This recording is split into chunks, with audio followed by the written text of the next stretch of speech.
know is that I will be delighted to engage each and every one of you in a very proactive and positive way, and I hope that the experience that I bring will be value added.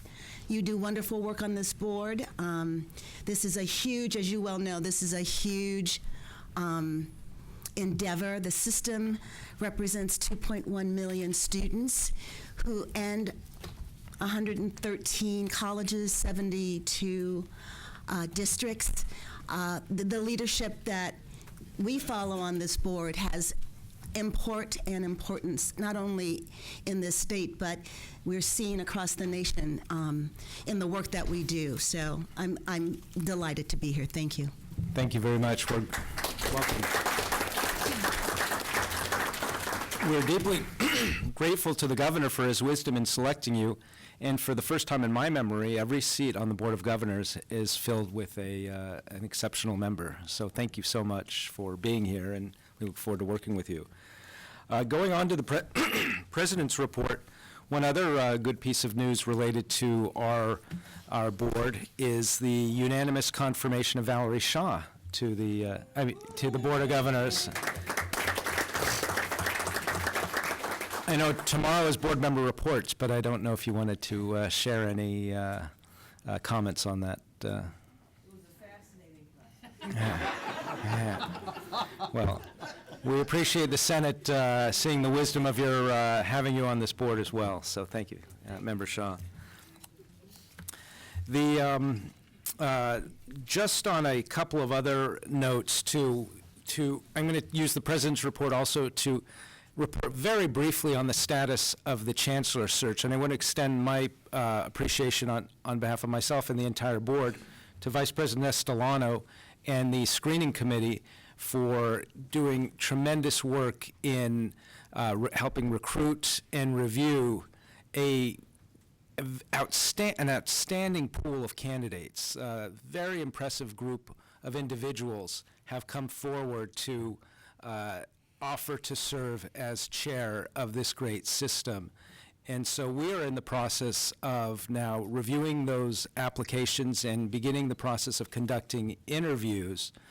And first off, the committee's done exceptional work. We're going to continue to review the candidates, and we'll have much more to report at the next Board of Governors meeting in May. But on behalf of the board, it speaks to both the leadership of our current chancellor and the importance of this system. The caliber of individuals who've come forward is truly exceptional, and we're eager to continue the process and look forward to having more to report at the next Board of Governors meeting. Is there anything else you'd like to add, Vice President Estolano, on that? The last item I would mention is the only other activity that I participated in since our last Board of Governors meeting was a legislative advocacy trip to Washington, D.C., which was organized by Vice Chancellor Stewart and his team, and also we partnered with the League, Ron Galizio. Larry Galizio, and his colleagues, and had a very productive couple of days in Washington.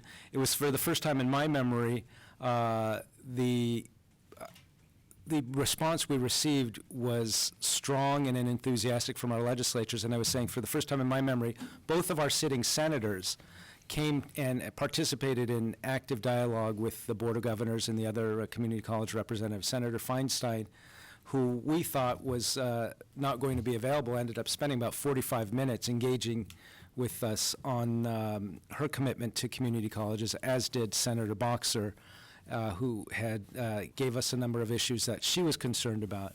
We look forward to following up on those meetings and continuing to advocate actively. I want to thank, again, Vice Chancellor Stewart, but also Vice President Estolano, Member Malumed, as well as former board chair Manuel Baca, and others who were able to join the meetings and participate to advocate for the system in Washington, D.C.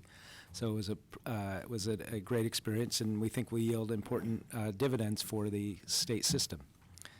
And that I do have a lot to say about our chancellor in our concluding report, because this is his final set of days for our board meeting, but we have a special item on the agenda where we'll have an opportunity to go into more details. So that concludes the President's report. Chancellor. Thank you, President Baum, members of the board. I want to add the congratulations of all the Chancellor's Office staff to Valerie Shaw on her confirmation and to Pamela Haynes on her appointment. As President Baum mentioned, this is the first time in any of us' memory when we've had a full board, and as I said to someone earlier today, not only are all the seats filled, but they're all filled with people who are passionate about this work. And so on behalf of all of us in the colleges and the Chancellor's Office, we want to express our appreciation to the Board of Governors and specifically to those two members that were confirmed and appointed. I also want to acknowledge today the newest addition to the Chancellor's Office staff, our new Vice Chancellor of Technology Research and Information Systems. She comes to us having recently served as a statewide information technology strategic planner for consulting in the planning division as well as for the communications division at the Department of Technology in the state, and was previously with the Department of Motor Vehicles for 23 years prior to that. And I think anybody who's had an experience with the DMV in the last few years can see the tremendous impact of her positive work. So please join me in welcoming our new Vice Chancellor, Deborah Connick. Deborah?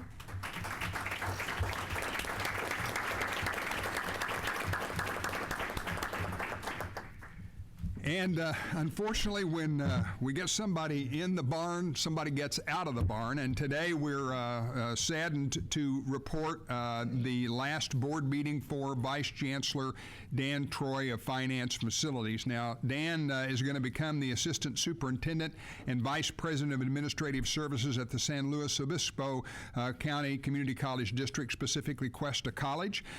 His last day on the job will be the 8th of April, and he has been with us for more than 5 years and previously came to us from his post with the Senate Appropriations Committee. Dan has brought a level of knowledge not only about state finances but about state government.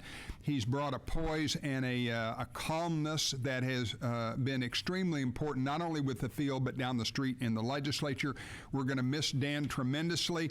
However, having said that, we're certainly excited about congratulating him on his new post. So, Dan, stand up and thank you.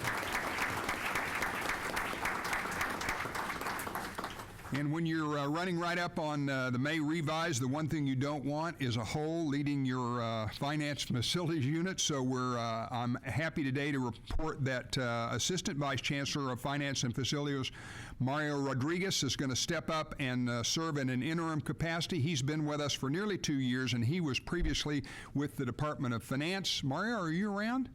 There he is. Thank you, Mario. I want to call to the board's attention a handout at your place on the new Wheelhouse, the Center for Community College Leadership and Research. I have spoken to the board about this on a number of occasions, and in a little bit later this month, this new Center for Community College Policy Development, Research, and Leadership will be rolled out at the University of California at Davis, and I want to thank the board for their support throughout this. I especially want to thank the Hearst Foundation, who provided the seed money, and the Foundation for California Community Colleges, which really shepherded this thing through to its inception. So I mentioned this to the board on many occasions, and it's going to be off and running later this month. And then finally, as all of you know, and as the President mentioned to you, this is my last meeting as the Chancellor of the California Community Colleges. I did a little bit of math I should not have done, and realized that during my tenure, this is my 441st board meeting. And during that time, I've had the pleasure, and I mean that seriously, of working for more than 50 elected and appointed trustees and governors. I want to express my sincere appreciation to the folks in the Chancellor's office for having made me look good for 3.5 years, and to all those in the field. And I especially want to thank this Board of Governors. It has been an honor and a pleasure to serve as your chancellor, and I believe that because of your leadership, the system's never been in a better position, and I know that you will pick a great person to follow me into this job, and that person will take this system to an even higher level. So on behalf of my wife, my kids, and myself, thank you very much for all your support.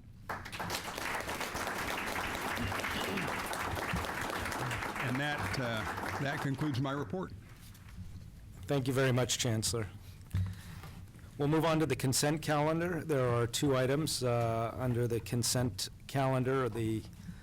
So I want to entertain a motion to approve the consent calendar. It's motion by Member Sumner. Is there a second? Second by Member Conway. Any discussion? We have the meeting minutes, and we have the relocation name change for the Foothill De Anza Center.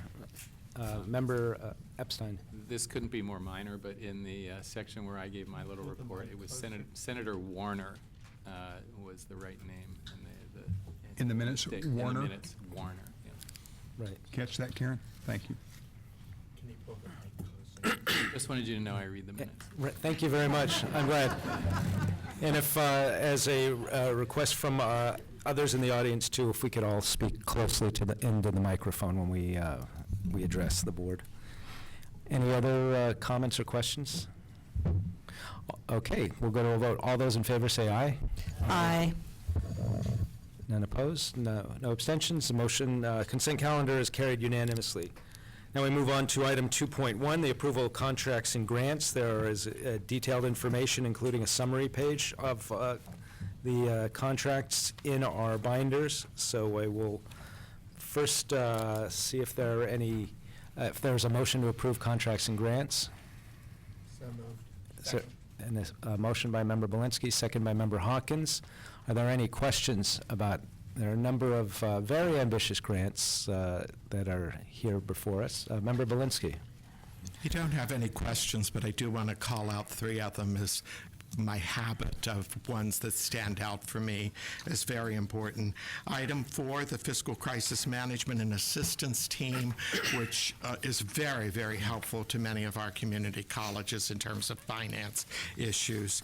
And item 13 and item 1415 about disabled student programs and services and how that's connected with the High-Tech Center Training Unit. Very important that we keep bringing in students with disabilities and providing them equal access. Any other comments or questions? Okay, we'll move to a vote on the approval of contracts and grants. All those in favor say aye. Aye. Any opposed? Any abstentions? Okay, the contracts are approved. I do want to say, Vice Chancellor Skinner, or Deputy Chancellor Skinner, I did appreciate the cover memo that articulated which were renewals, which were new, and which were full bid contracts versus single source contracts too. So that was just helpful in the review. Absolutely, and just as you know, that we stand ready to answer questions on any of the items. It's the volume of it is what makes it a challenge. With 24 items, it's difficult to go through every element of it, but we've got all the right staff in the room to answer the questions as the board sees fit. Thank you very much. Okay, moving on to item 2.2, moving to a new model for accreditation for California's community colleges. Chancellor, you have a recommendation to present to us. Thank you, President Baum, members of the board. I would call to your attention on page 31 in your packet the board item, and I will give a bit of background on this, and then I'm going to ask 3 of our CEOs to come forward and give you an update on the action of the CEOs over the past 10 days or so. I would remind the Board of Governors that this issue has been with us for nearly a decade, going back to 07, 08, under previous Chancellor Jack Scott, and that during that time we've had actually a total of 4 task forces.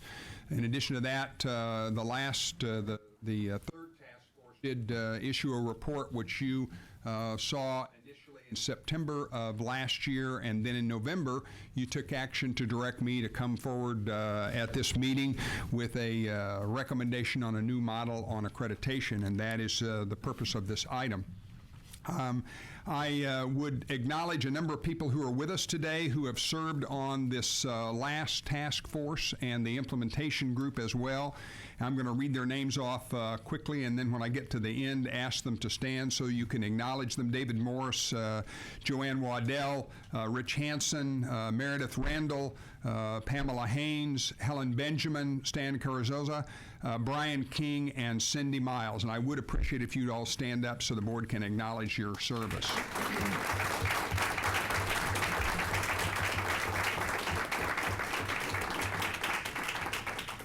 These folks worked tirelessly, especially in the last few months, to provide me with feedback on their findings in terms of implementation of the task force report that you accepted back in November. In the last 10 days or so, a lot of activity has taken place, and to give you, I think, a current state of where we are with this item, I'm going to ask three CEOs from our system to come forward: Brian King, Cindy Miles, and Helen Benjamin, and they're going to give you an update from the CEOs.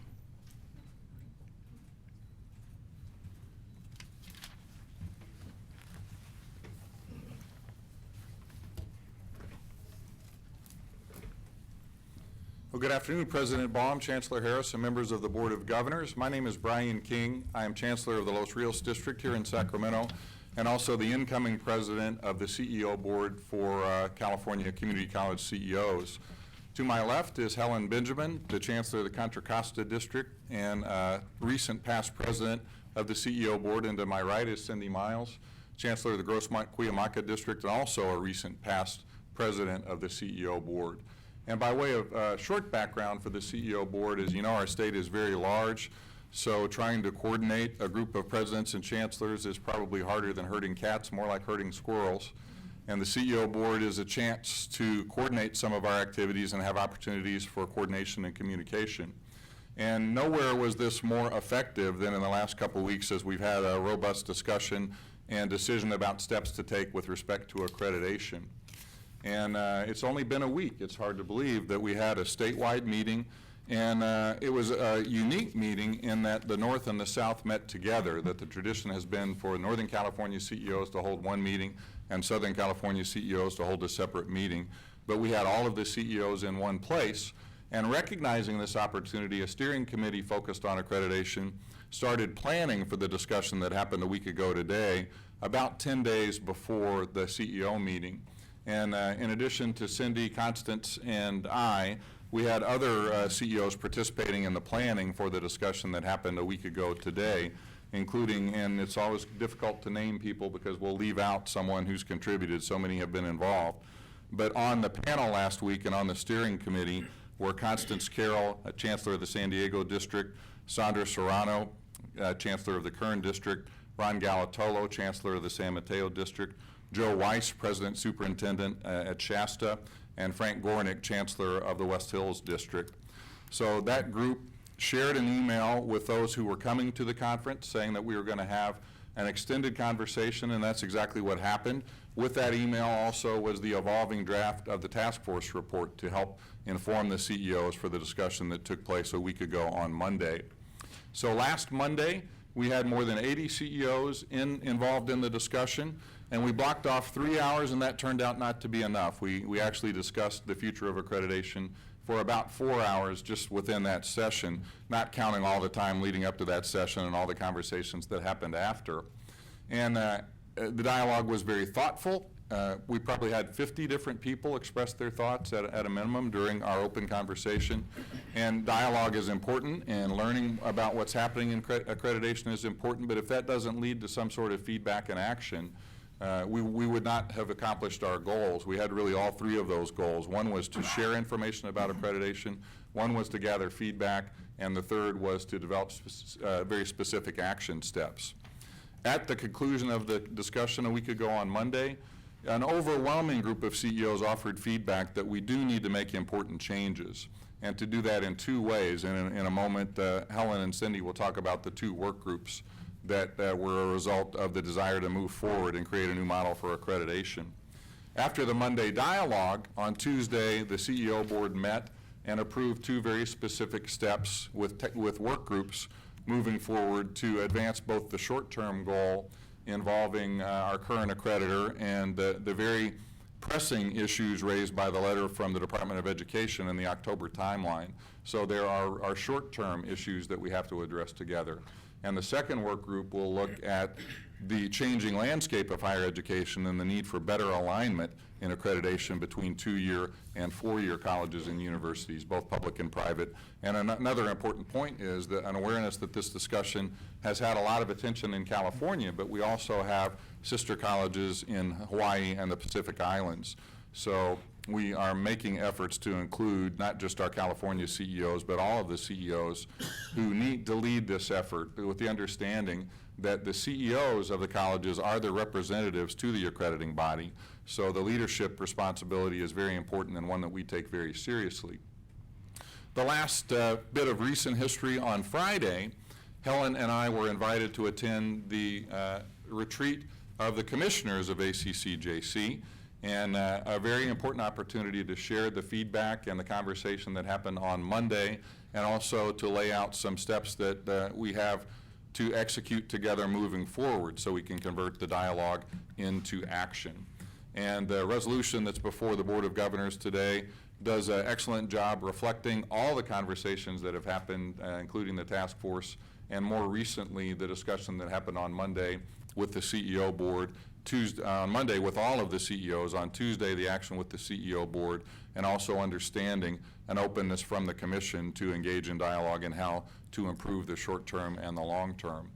And with that, I will turn to Chancellor Benjamin to talk about the work group dealing with the immediate issues. Helen? Yes, good afternoon, and thank you very much for this opportunity. As you well know, the 113 community colleges in California are not the only members of ACCJC. There are other members as well: University of Hawaii Community Colleges, the Western Pacific Community Colleges, and private colleges, 2-year colleges within our region. And so our work group, which is going to look at the immediate things that we need to do, will include representatives from those groups as well as representatives from our own California community colleges, reps from the Academic Senate, the chief instructional officers and student services officers who serve as accreditation liaison officers all over throughout our commission, and members of the Accrediting Commission for Community and Junior Colleges. So we are really anxious to start that work. So we will begin this work and develop a plan, a timeline, and measurable outcomes that we can submit to the commission at its June 2016 meeting. And we're going to, there are several different topics because, as you know, any college involved in maintaining its accreditation is constantly involved in activities around that endeavor. And so it didn't take us long to come up with a list of things we'd like to cover, and I'll just mention a couple. Composition and size of the commission, staff leadership assessment, financial transparency of the commission, clear and consistent communication points, print, electronic, as well as in person. And those are just a few of the topics we'll be covering, as well as leading and monitoring ongoing implementation of the changes, and then providing regular updates of our activities to our members and, of course, to this Board of Governors as well. Thank you, President Baum, Chancellor Harris, members of the board. It is a privilege to be with you again. And I want to take just a moment, particularly because this is Chancellor Harris's last board meeting, and contextualize that we would not be here today were it not for his judicious leadership. So I think it's very important to me, and I know to many who stand behind me and have worked on this. Chancellor Harris listened to us, to the field, when we asked for attention, and he convened 3 of the 4 task forces over the past 3 years. I had the privilege of serving on 3 of them. I think there's only one other person in the room who served on all 4. And, right, so it is an amazing trajectory that we've been on. Chancellor Harris pushed us when we wanted to have longer academic discussions. He redirected us whenever we might have gotten outside the focus. But most importantly, he took the political heat that allowed us to have the neutral, focused discussions that led us to this point, and to talk about what was best for our colleges. So I really want to say a personal thank you to Chancellor Harris and to many others who served on these task forces. But I think you understand how all the constituent groups in our system are represented through this action that has taken us today. Many in the audience have stood behind us. So we didn't get here in short order. I think you recognize that the work before us is not fast work either. And so the task force that I'm going to be talking to you about is one that is called the Long Range Goal. But let me thank all of you, the members of the Board of Governors, for the attention and support that you have given to us on this topic of accreditation. And although you don't govern our accrediting processes, and you have a lot of influence on it. And so thank you for your support. Thank Chancellor Harris for getting us here.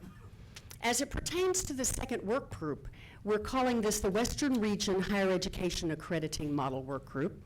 And as I've mentioned, this is taking that long-range goal to facilitate communication between representatives of regional accreditors and institutional members from the various sectors of higher education to pursue a model for a regional accreditation that aligns all segments of higher education for the Western region.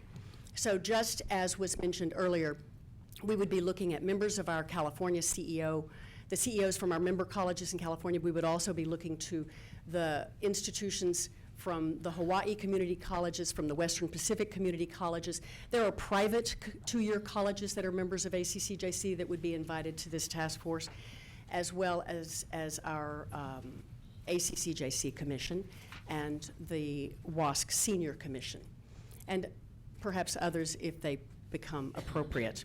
The work group would convene as quickly as possible to develop the framework for assessing what a regional model for alignment of higher education would look like. The commitment that we're looking at this point is that we would provide quarterly updates to the region and have those updates begin no later than September 1st of this year.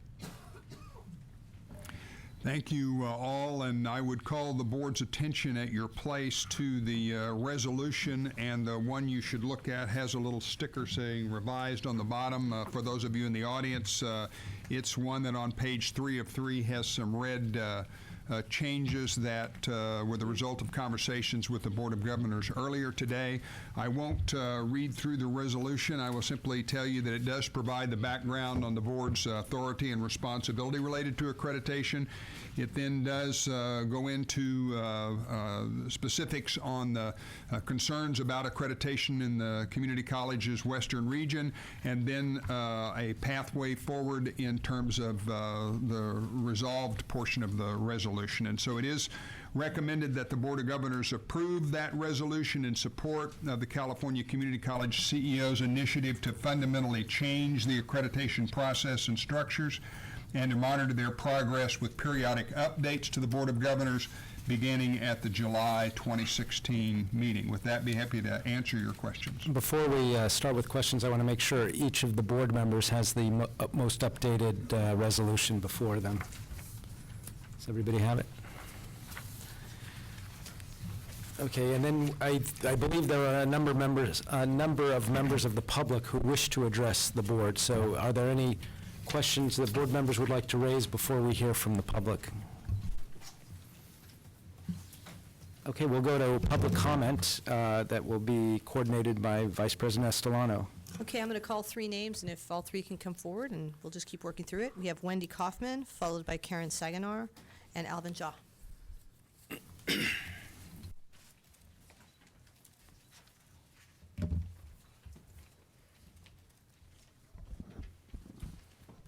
If everybody was called, go ahead and come to the table. Sit down. Right. Go ahead. Wendy, Ms. Kaufman? Start? Yeah, please, go ahead. Okay, hi, I'm Wendy Kaufman from City College of San Francisco. I'm an engineering teacher. I've been there over 30 years. I want to start with appreciations. I want to thank Bryce Harris for convening the task force on accreditation. I want to thank the task force for their important work. and I especially want to thank you, the Board of Governors, for accepting it. The task force's recommended actions need to be implemented as soon as possible. Sure. I was told to talk directly into it. Not that much. Okay. Well, I'm told I'm a forceful Sorry about person, that. so I guess I don't need help. Okay, so the task force's recommendations should be implemented as soon as possible. The resolution before you today is an important step in that process, and I really appreciate it. I just got the new version of it, and so originally I was going to express some deep concerns about the fact that the language spoke more about reform than replacing the ACCJC. So I'll appreciate the fact that it has been revised and that it seems to be stronger in going into the direction of replacing them rather than just reforming. I think that's really important because I don't believe that reform is possible for this accrediting agency. I think they have done way too much damage, and they continue to be oblivious or just indifferent to the damage that they've wreaked on not just City College of San Francisco, but to many of the community colleges in California. As an example, Steve Kinsella, the chair of the ACCJC, testified before NASICI last December. He said, "The task force report may represent the views of the Chancellor's office and some constituency groups that he works with, but it does not represent the views of each California public college members that are members of the ACCJC. It is rather an attempt by the Chancellor's office to usurp the normal communications between this commission and its member institutions and to set demands for the ACCJC without discussion that is central to the creation and promulgation of peer review." In Mr. Kinsella's letters to the CEOs, he says, "If there's concerns, let's fix them together. When you arrive at the CEO meeting, speak up, for as someone recently said at a conference, it is time for the choir to sing." The choir has sung. The CEOs have joined the chorus to insist on a move to a new accreditor and a better system of accreditation. Please base this process on the good work of the Accreditation Implementation Task Force. Please be sure that the vehicle that performs the important work of accreditation is capable of delivering it. The ACCJC has shown that they are not. Thank you. Your time has elapsed. Karen Saganor, followed by Alvin Jaw and Tim Nader. Thank you. Mr. Nader, if you can move forward. Thank you. Esteemed members, is this on? It's on. Yeah. Esteemed members of the Board of Governors and Chancellor Harris, thank you very much for the work that you're doing. The ACCJC says that all institutions are expected to meet all accreditation standards at all times. Yet their most recent set of decisions this past January show that they think none of the colleges fully merits accreditation. Every single one of the colleges that was just reaffirmed in January was told it is deficient in meeting standards and given barely 13 months to submit a report demonstrating corrections or face possible termination of accreditation. Every single one that was reaffirmed was put into this position. This makes reaffirmation of accreditation functionally equivalent to show cause. This would be a good approach if generating uncertainty and fear helped colleges attract and retain top talent, or if casting public doubt on the educational quality of California community colleges would encourage young people to continue their education. But in reality, giving every college a threat of termination is not constructive nor helpful. ACCJC has been out of compliance with federal regulations since at least 2013. It would repair one aspect of their noncompliance if the commission, quote, demonstrates that it provides the institution with a detailed written report that clearly identifies any deficiencies. Does giving notice of deficiencies to every college bring ACCJC into compliance with federal regulation? If ACCJC is now marking lesser concerns as deficiencies deserving termination, then it is still out of compliance with this rule, and the U.S. Department of Education may withdraw its recognition 1 year from now, and then all the California community colleges will be forced to scramble for another accreditor. I'm very happy to see that you are taking strong action, that you understand the threat to accreditation for all of the California community colleges. I'm very glad that you're not losing sight of how serious it is to make to make changes quickly. And I would urge you to use the report of the task force as a foundation for the work that that will be done in the future. Thank you very much. And if you don't mind, I'm going to pass out the comments that I may have sent to you electronically. I don't know if you all got it. Thank you. Ms. Saginaw, you can just give it to our board secretary and she can pass it out for you. Okay, Alvin Jaw, followed by Tim Nader. Sharon Vogel, please come forward. Okay. First of all, I want to thank everybody involved for getting us to this point. Didn't think it would get to this point. Thank you much. Actually, I think you've been distributed my written comment, and basically the idea behind that is that the leverage behind the resolution is the federal regulation that requires that the ACCJC be widely accepted by educators and educational institutions. Chancellor Helen Benjamin kind of did a crossover dribble on me and took away kind of that thought, because she said the academic senates and the educators are going to be involved in the planning work groups. So I'll have to think of something else to say. Okay, and what else to talk about is the WAS Senior as opposed to ACCJC. WAS Senior has a accreditation handbook, and their handbook is all of, I think, 58 pages. ACCJC's accreditation handbook has 195 pages. So ACCJC has 137 more pages than WAS Senior. Now, WAS Senior, in addition to the basic core four standards, talks about their criteria. And their criteria are accompanied by guidelines for the institutions, for the schools to follow.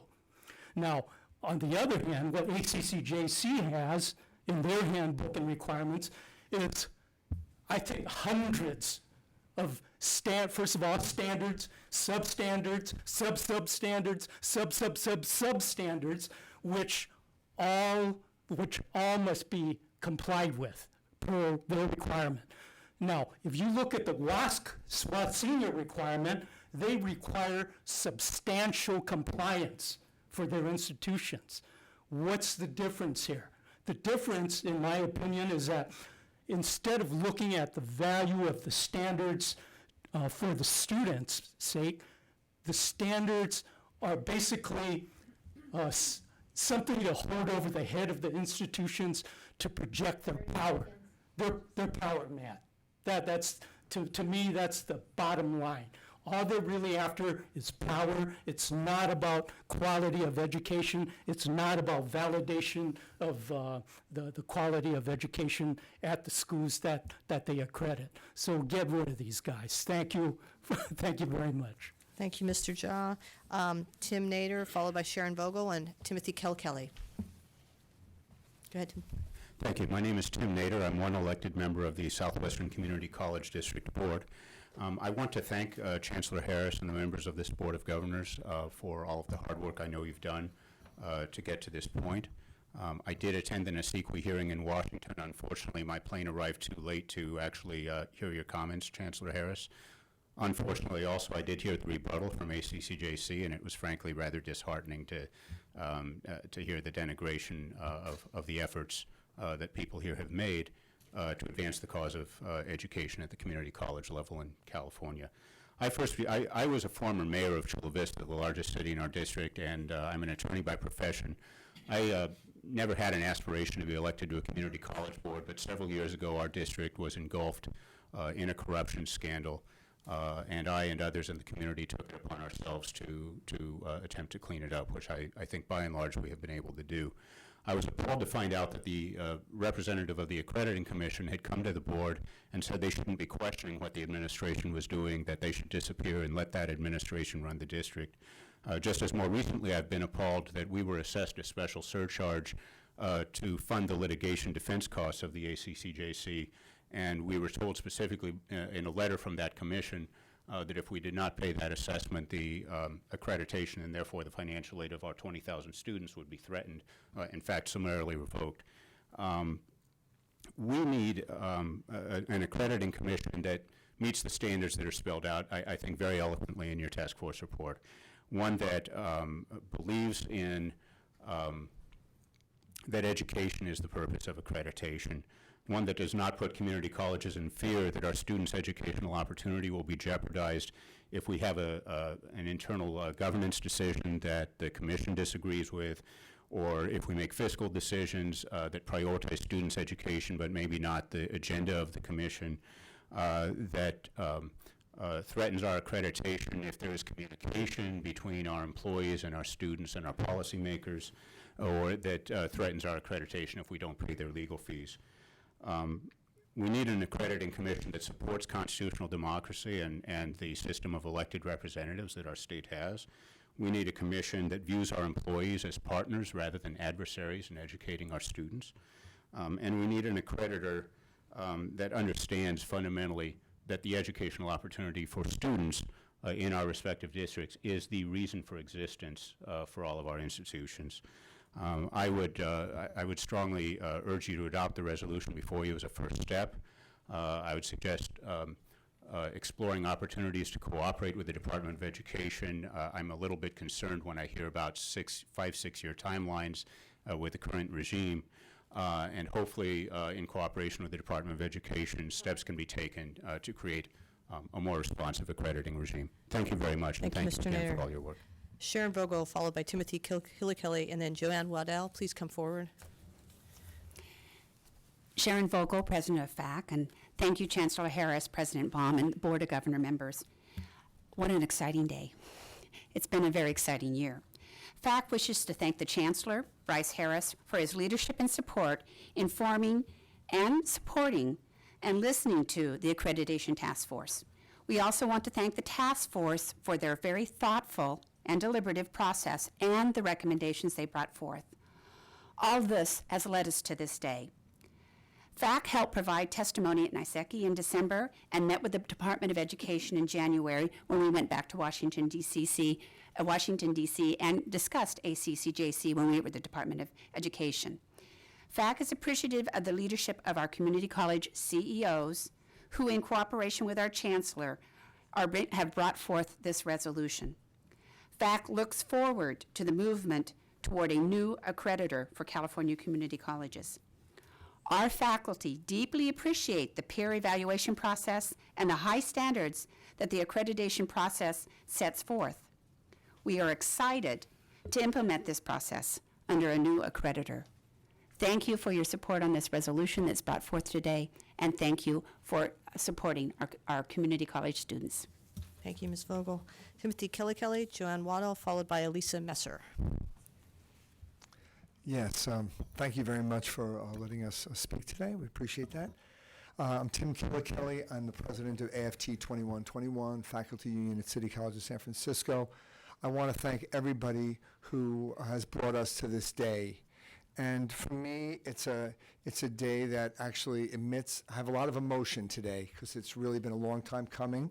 And I know a lot of people have gotten thanks and deserve credit for this, but I really have to give a special shout out to my brothers and sisters in the California Federation of Teachers and at City College of San Francisco. Some of them are back there, and I just want to, you got me.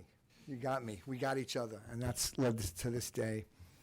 I'm hoping that this resolution passes today unanimously. Would be wonderful. But I also would be remiss in not telling people the damage that actually has been done to the college and City College San Francisco, and that we'll continue to live with even when the new accreditor and a better accrediting system is put in place.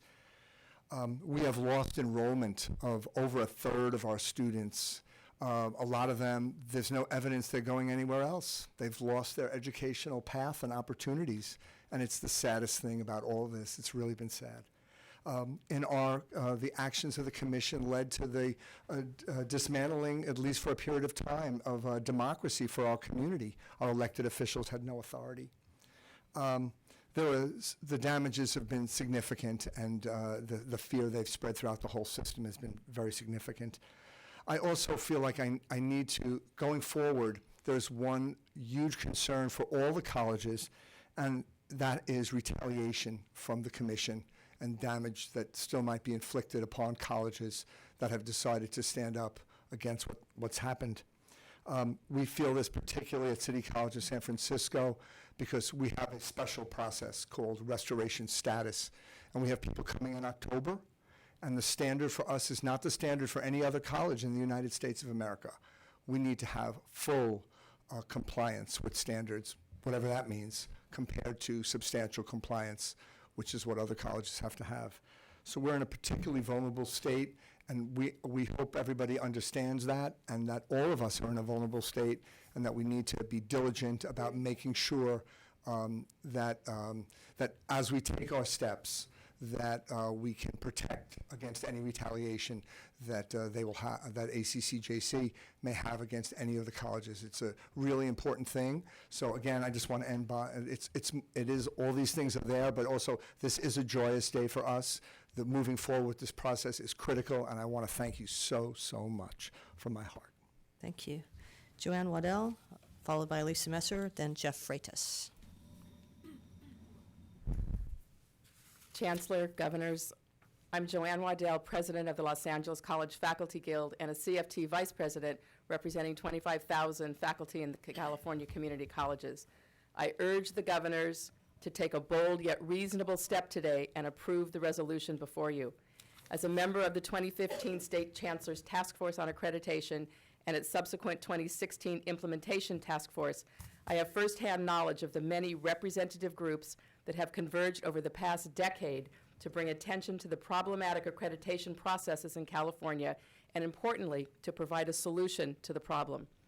The resolution before you is a culmination of years of effort by students, faculty, staff, state legislature, the judiciary, the state chancellor's office, state and national government agencies, and most recently in a capstone vote by the CEOs of the California Community College. In my 3 decades of working in the California Community College system, I've rarely seen this kind of consensus and unification around an issue as we've seen in this effort to bring fair accreditation to the California community colleges. Your approval today signals that you realize that the transition to a fair, transparent, meaningful process will take some time and must begin now. Further, in the vocabulary of the current accreditation process, the recent recommendations from the Department of Education to the ACCJC that it has just a few months to meet a standard, no small critique, and it adds urgency to approving this resolution today. Finally, the California Federation of Teachers remains committed to working with all who would have an interest in a positive, productive, peer evaluation-based accreditation, and in taking this next step in bringing fair, transparent, meaningful accreditation to California community colleges. I have every confidence that you will vote in the best interest of the over 2 million California community college students who are counting on you to approve this resolution today. Thank you. Thank you. Elisa Messer, followed by Jeff Freitas, and then Lenora Lacey Barnes. Good afternoon. My name is Elisa Messer. I'm an English teacher at City College of San Francisco and the former president of AFT 2121. I've been here before you on several other occasions, and I'll keep it short today. Mostly what I wanted to say is thank you.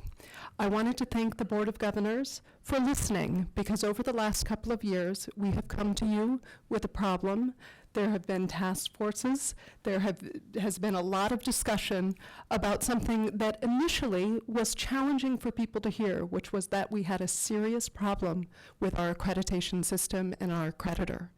And that's really shifted, and it shifted because people listened and because people had experiences that showed them that there indeed really was a problem that the Board of Governors, that the whole system needed to take a look at and to make some changes to. So the recent vote by the chancellors and the presidents, I still have a hard time calling you the CEOs, have taken is a piece of that. But the Board of Governors have been a big piece of that as well, as we've moved forward with what looks to be a way that we will find a path to a fair accreditor. And then on a personal note, I really wanted to take a moment to say to Chancellor Harris that I have been a strong critic over the last couple of years. You're well aware that we've been very unhappy with some things that you have done, and I really wanted to extend a special thank you to you, because this has not been an easy process, and because I know we wouldn't be here today had you not seen what was happening and finally decided that regardless of how hard it was, and regardless of how hard people were pushing you to go in other directions, that this was what needed to be done for California's community colleges and our students. And I really mean that very sincerely. I want to make sure everyone knows how much Chancellor Harris has done for our system and as we've gotten to this day. Thank you, Bryce. Thank you, Ms. Messer. Jeff Freitas, followed by Lenora Lacey Barnes, and then Richard Hansen. Thank you. Jeff Freitas, Secretary-Treasurer of the California Federation of Teachers, representing over 25,000 employees in the community college district, including classified and faculty.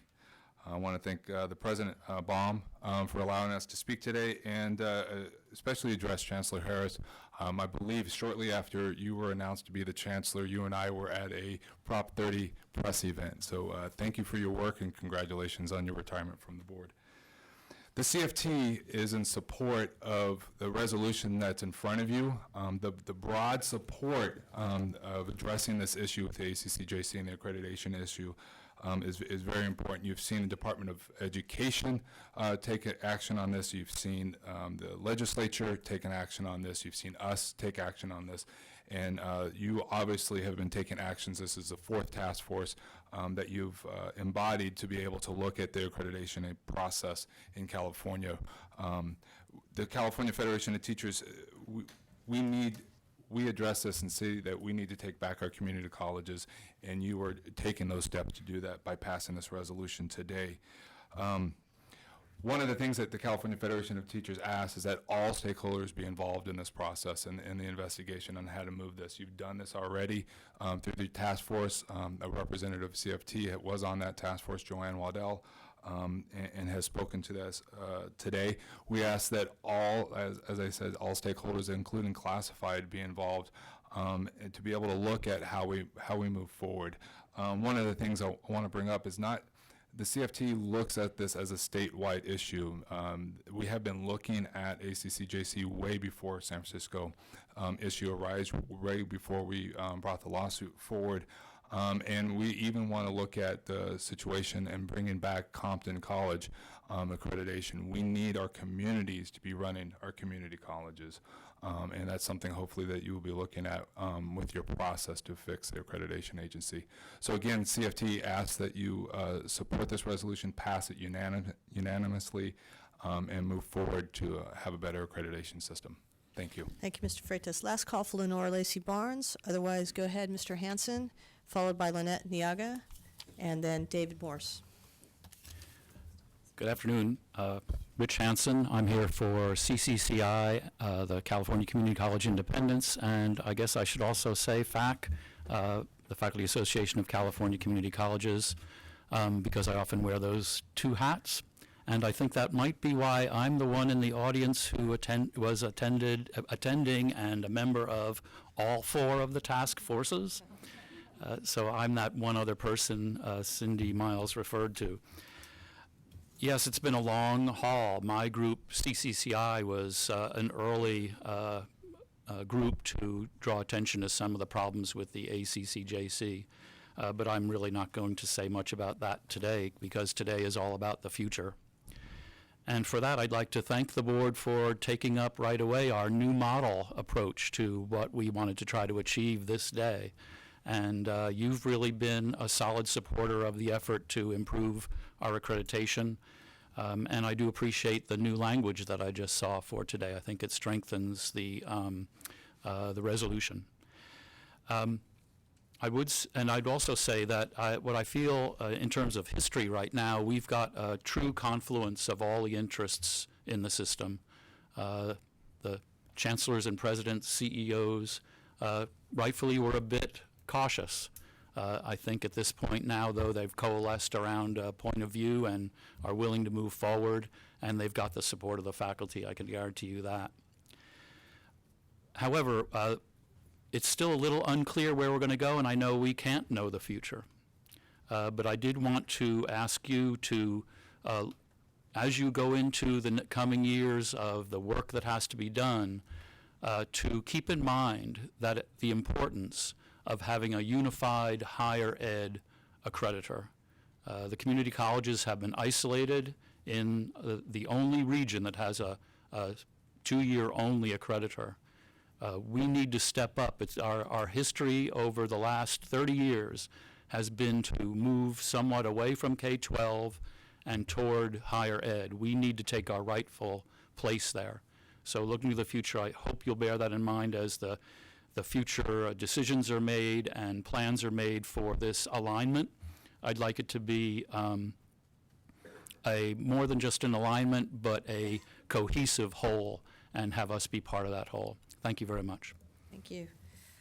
Lynette Niaga and David Morris, followed by John Zimmelman.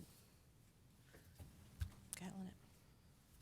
I'm just here today to give you a very simple message. That is to thank Chancellor Harris and the board for your courage. I think that we moved in, it seems like a long time, but in the world it was a short time, from fear and intimidation to empowerment. And that's what democracy is about. Having lived in places where there isn't as much democracy, I see things through a different lens. And so I do appreciate the fact that you, as our representatives in the state, and that we as faculty are classified, our administrators, our chancellor's office staff, all work together to make this change that is going to impact the future of the community colleges in a very meaningful way. So I represent the the community college faculty who are members of the California Teachers Association, and we are brothers and sisters with the California Federation of Teachers. We want you to know that all of us support the changes in the accreditation system, and that we will be behind you as they go forward, and and we will contribute in any way we can to make accreditation a powerful system that's ultimate purpose is to make it better for our students. Thank you. Thank you. David Morris, followed by John Zimmelman, and then Christine Hansen. Can you come forward, please? President Baum, Chancellor Harris, and board members. Having been a member of the last 2 task forces, and also having been able to attend last week's CEO meeting, and having been involved in some of the conversations leading up to that meeting, I've had a somewhat unique opportunity to see this process from the inside. And so I would just like to issue a couple of very quick thank yous. First of all, to Vice Chancellor Walker for having led the last 2 task forces even-handedly, fairly, and for having let the members of those task forces work and come to the places that we did. To all of the other members of the task forces, both of them, for all of the great work that we did. Certainly, it has been said by several others here that none of this would have happened without Chancellor Harris's leadership and willingness to embark on this quest to solve the problems that we have. And so thank you very much to Chancellor Harris and all of the CEOs, who I know that this was not an easy decision for a lot of them in many cases, and we applaud the courage that they have shown, the willingness that they have shown to do what is best for the system. And many of the CEOs have put in many hours to help move things forward. Some of those sitting directly behind me have had an especially strong hand in helping to move things forward in reasonable ways, and again, want to thank those. But one specific thank you that I want to give that I don't think hasn't happened yet. Again, many of the CEOs put in a lot of work, and they all deserve credit, and some of them deserve special credit. But from the beginning of the 3rd task force, one voice that was indispensable in moving things forward, keeping things on track in a reasonable way, was that of Chancellor Cindy Miles. And I want to make sure the entire system understands that as much as has been said very truly that this wouldn't have happened without Chancellor Harris's leadership, I don't believe it would have happened without Chancellor Miles' leadership as well. And so I definitely want everyone to appreciate that. This resolution has the full support of the Academic Senate, and we urge you to pass it. Thank you. Great, thank you. John Zimmerman, followed by Christine Hansen, and then Victor Chavadin, please come forward. Good afternoon. Yeah. My name is John Zimmerman. I'm president of MTI College. MTI is a for-profit college, but we share many of the concerns that we've heard here today and we've heard over the last few years, and for that matter. I'm also a commissioner, and I'm not here to speak for the commission. I'm here to speak as an educator here in California. And I had 2 points to make, but I've added a third given some of the things I've heard this afternoon. My first point is that you're to be congratulated in the task force's efforts and the faculty union's efforts and the chancellor's efforts. It's been received loud and clear on the commission. And I'm speaking for myself, but I've noticed the tone change dramatically. The tone is, we want to make this better. We want to see this happen in a positive way. We want to have this work out for the students of the state of California. And I say that sincerely. I'm not here to sell you on it. I'm here to share a feeling that I have embraced in a very positive manner, especially after our last workshop this last week, in which Chancellor Benjamin, Helen Benjamin, excuse me, and Chancellor King came and spoke. It was very good. The second point is for you to stay on the commission. Just because you're going to pass likely a resolution, I'm guessing today, that you need to stay in touch with the commission. You have a very able-bodied member of the Chancellor's office, Eric Skinner, who does a great job representing the Chancellor's office, but this is something that needs to be taken even a step further than what Eric's able to do. And my third and new point is, it was painful, honestly, to hear some of the comments today. Painful for the honesty and the correctness in them, and painful for the, I think, unintended inaccuracies in them. And I'm not here to debate them, but I will take on one, and that is about the intention of, I see Tim back there, Tim's comments about vendetta or some kind of action taken that the commission wants to have some revenge. And as I said earlier about the tone, that tone is in no way representing that comment. And the commission wants to see, the tone of the commission wants to see CCSF accreditation fully restored, and for this institution to go on and serve its students in a successful manner. Thank you. Thank you, Mr. Zimmerman. Christine Hansen, then Victor Chavadin, and then Daniel O'Neill, please come forward. Hello, Christine Hansen, grateful returning student. Thank you for your work to bring us to this point today. Good luck to you, Chancellor Harris. I know this can't have been an easy process. Governors, I urge you to instill as many checks and balances within this process as possible. I believe this is very missing still from the current system. Please include the teachers in this process and make their selection independent of CEO control. I'm grateful for the work the CEOs have done. However, in reference to teachers, I mean those who are in the classroom teaching right now. This will also address concerns of the Nasiki group, in whose estimation the current accrediting model does not include enough academic input. The recent revisions of the resolution submitted are promising. However, I would caution you to have this process driven by the CEOs. You are handing the reins to the people most highly paid in the community college system and potentially those most removed from the students.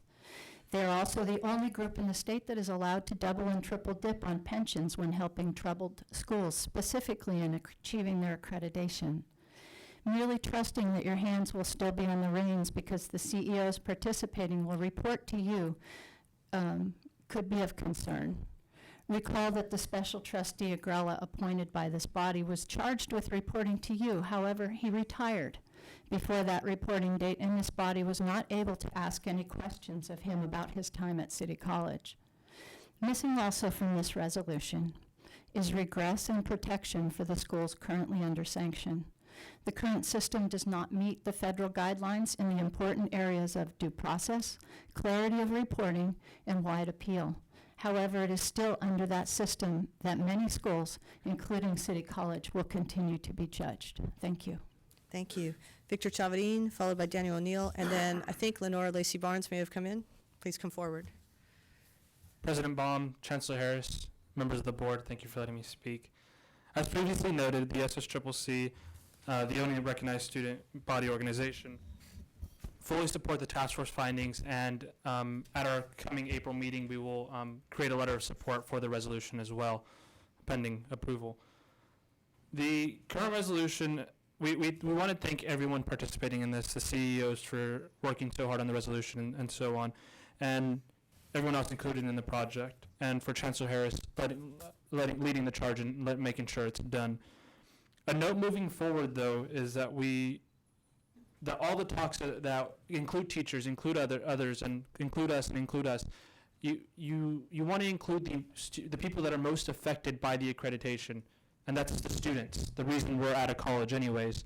So moving forward, I push for everyone to make sure that they include students in any discussion, that they don't include us last minute or any sort, but they welcome us to the table and they include us in the findings and the reports and anything else moving forward. And that's the key step to move forward to a better process and a better model, is by having students at the table from the beginning. Thank you. Thank you. Daniel O'Neill. Hello, board. My name is Daniel O'Neill. I'm a student in the Los Rios Community College District. So what I just want to speak on is that we just got our accreditation reaffirmed in January at Sacramento City College. I want to say it's a very long process, but it's a process that's needed because it's iterative. It's a process that reviews all of our processes, makes sure that we stay compliant to these things, to these standards, but it should be understood that the accrediting body also has its own sort of revision. That the body that the task force reviewed has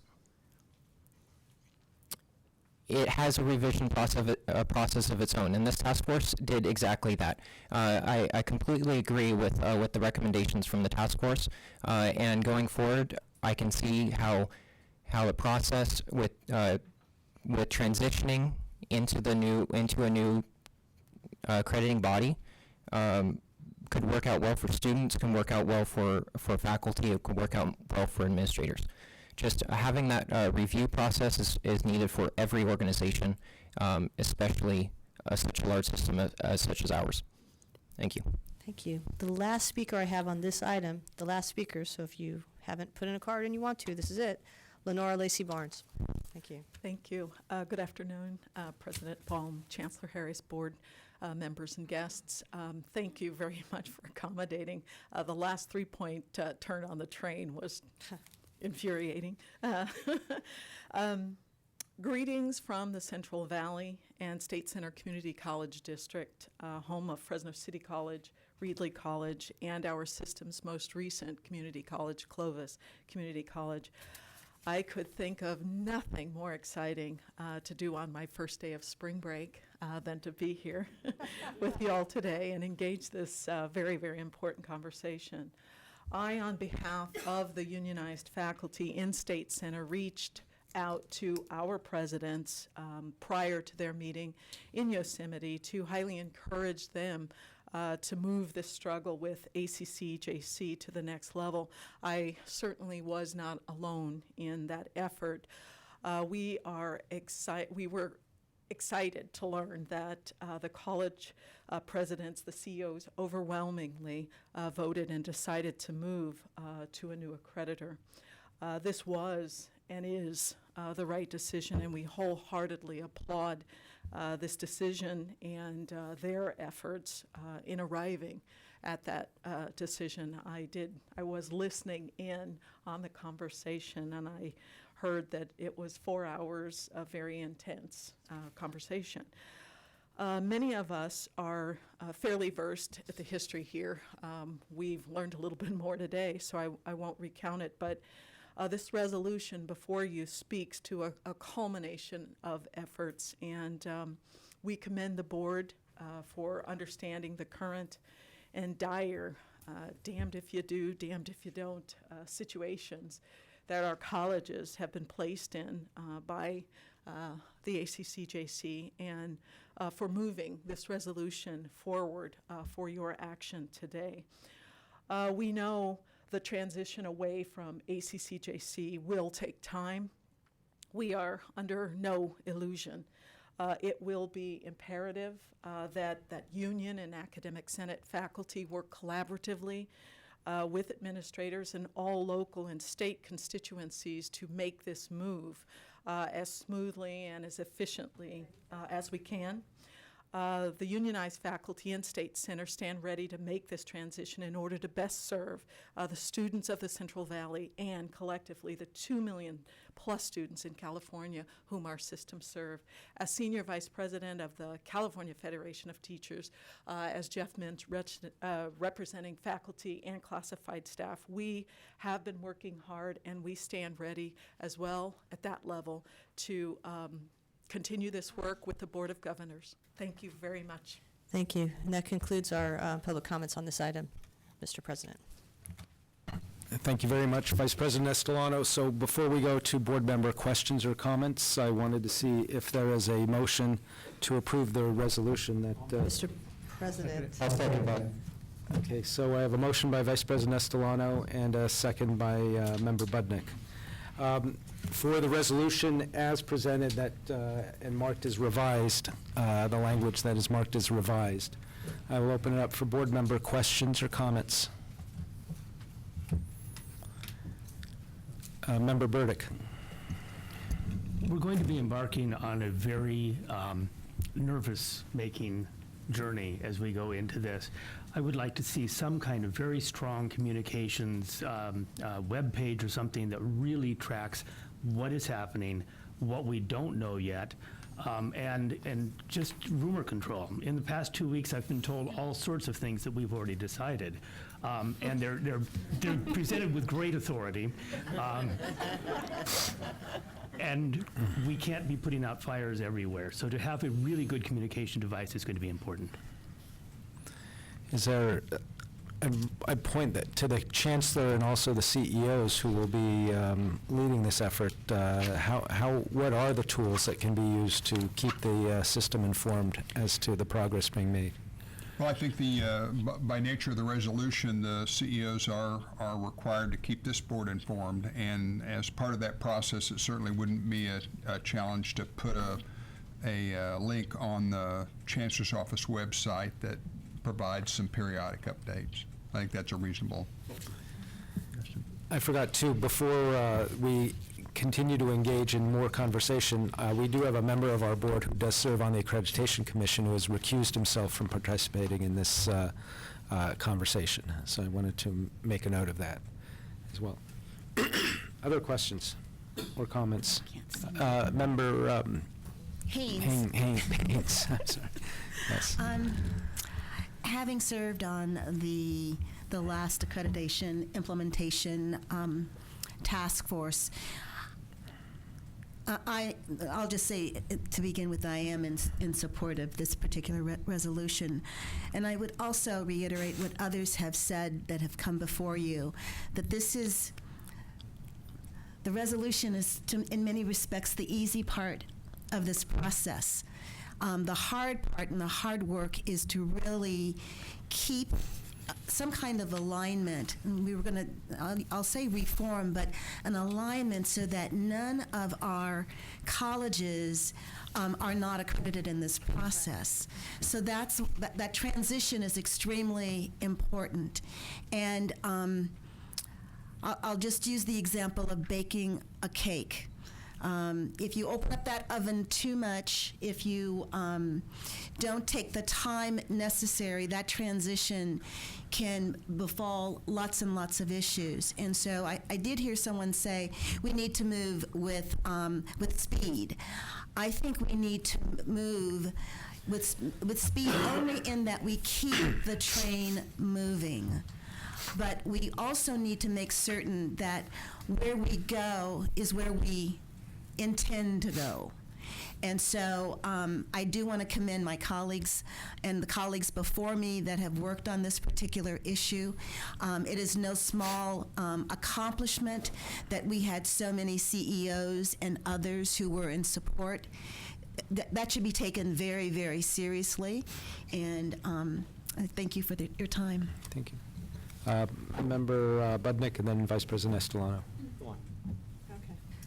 Very briefly, I made the motion because I believe very strongly that we're in the midst of a pretty profound transformation of higher education in the state of California and really probably nationally. We're at the heart of it. What we're doing with four-year baccalaureates, what we're doing with CTE, really does demand a new model. And that notion of alignment and proceeding judiciously with great care at the same time that we keep moving forward is essential. And I just want to say that we cannot move forward as a system and fulfill the needs of the people of the state of California without moving forward on a new model. And I applaud the leadership of the CEOs coming to the table. 80 of you assembling for anything for 4 hours has got to be a record.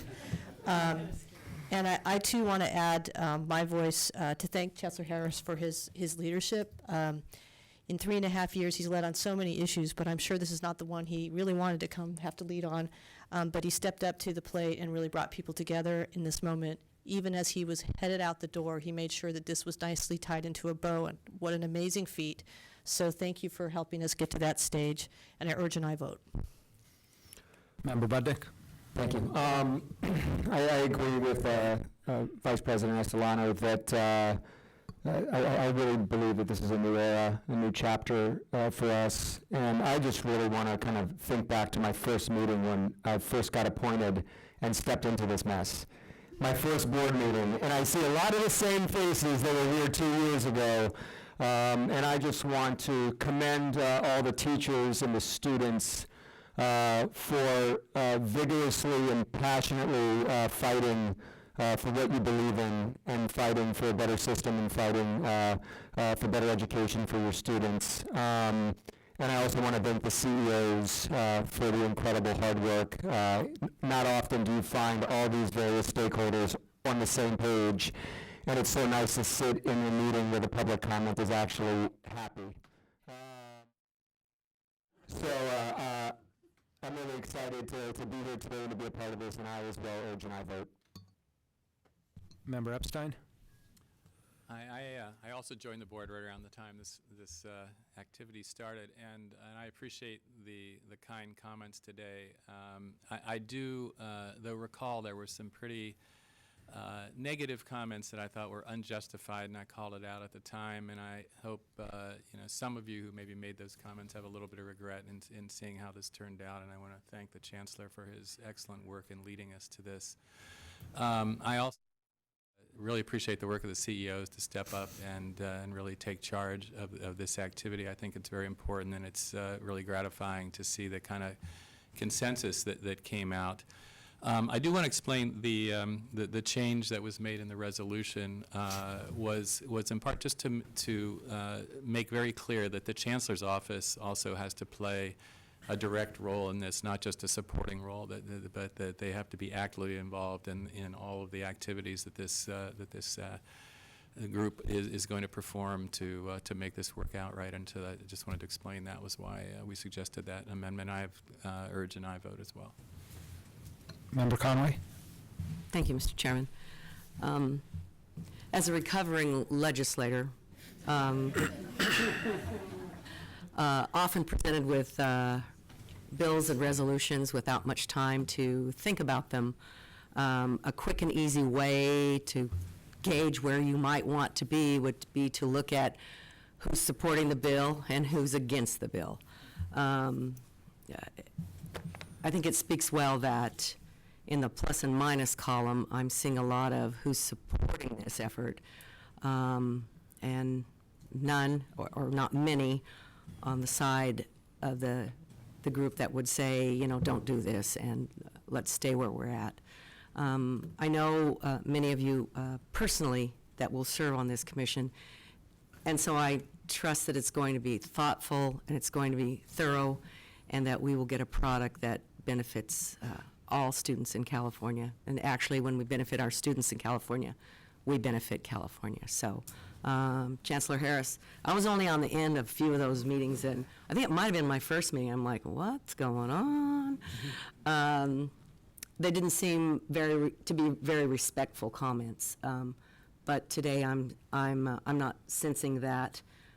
Appreciate your work, and look forward to the results that will come from this. I haven't been confirmed yet, so I may or may not be here. And I would just say to Ms. Barnes, you couldn't think of anything more exciting on your first day of spring break, but if I remember correctly, some of us thought it was very exciting to watch your career as a student athlete, and remember those days. So excitement is where you find it. Hopefully you found it today. Thank you. Thank you. Member Campbell? Thank you. I too want to express my great gratitude for everyone who is heavily involved in this process moving forward, as well as my support for the resolution itself. I also want to reiterate the point made by the Student Senate Vice President when he made his public comment. I would definitely want to see a heavy support for student participation in this process moving forward, as I definitely believe that they will be the heavily impacted constituency of whatever we come from out of all this. Thank you. Thank you. Before we go to a vote, I have a couple of questions. One is, if by adopting this resolution, do we foreclose a pathway for the commission to reform itself? The resolution really suggests, thank you, an interim step of the CEOs developing a plan to reform the existing commission, and a longer-term step, a separate planning group to work toward a realignment of accreditation in all of higher ed in the Western region. So to answer your question, no, the immediate step, because the colleges have to have an accreditor going forward, is to develop a plan for redoing the existing commission. And then, because that's something that I am concerned about too, I want to have that opportunity for the system to be reformed without leaving any of our colleagues in a gap between accreditation systems. And I'm grateful to the CEOs for then taking the lead, because the commission is going to need to continue to operate actively and for a number of years before I believe we'll be able to make a complete transition. Is that, are you confident that that's the situation? That is correct. However, I would remind all of us that there are other players in this equation, not only the Board of Governors and the ACCJC and the colleges and represented by the CEOs, but the U.S. Department of Education, as the board knows, has weighed in on this and has some deadlines for ACCJC that they must meet as well. And so the CEOs are going to develop a plan to make pretty significant changes in the commission in the not too distant future, and that will be watched very carefully by the U.S. Department of Education that's provided some fairly clear deadlines for ACCJC. And the last point, thank you very much for that, Chancellor. I will concur with everybody in the comments about especially the CEOs and working in a partnership with the faculty and other leaders throughout the state system, but also to the Chancellor for driving this. This has been an issue we've been dealing with for a number of years.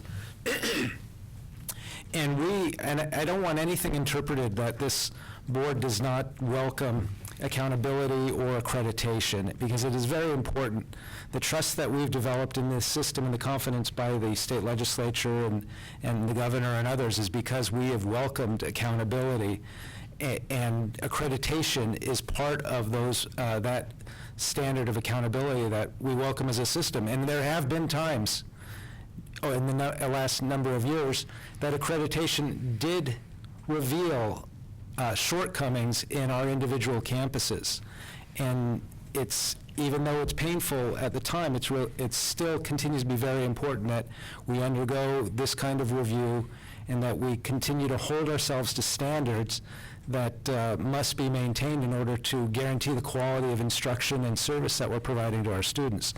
And so a vote to change accreditation is a move to make that system even stronger, and we as a board are going to continue to push for accountability and also a continual escalation of standards throughout the system, because that's what the state and our students deserve and need, and we look forward to continuing to pursue that. With that, I would like to go to a roll call vote on this resolution so that each voice may be heard.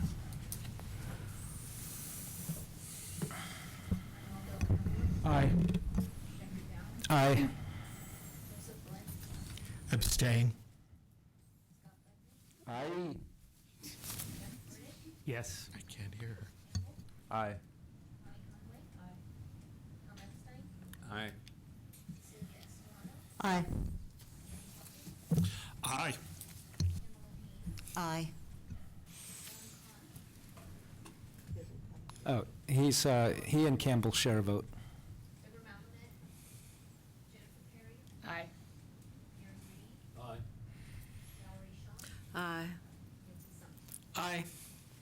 And what is the, can you report out the results of the roll call vote?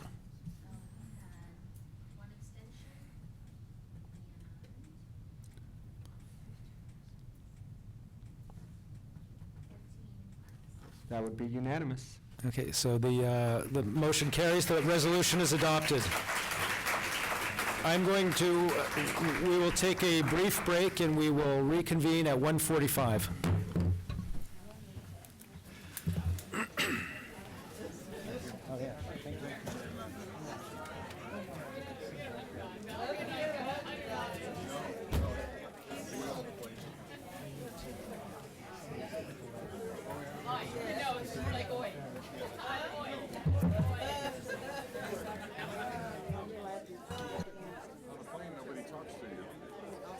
Stare at your laptop.